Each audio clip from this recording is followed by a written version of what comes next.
Prosím vás, tamhle ta vila je prodej na prodej, nevíte? To bych se divil. Staví banka CZ, v létě se mají stěhovat. A konec konců zeptejte se jich, jsou doma. Tak dík. Slušný, ne? Slušný. Oni stejně přijdou. Ahoj.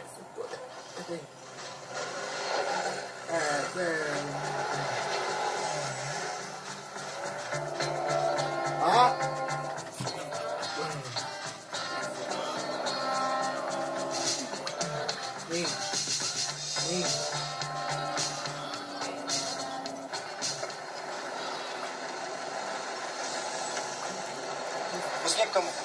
Tak chceš jet? Jo, nechám to promazat. Dělej. Mám babetě. Jo.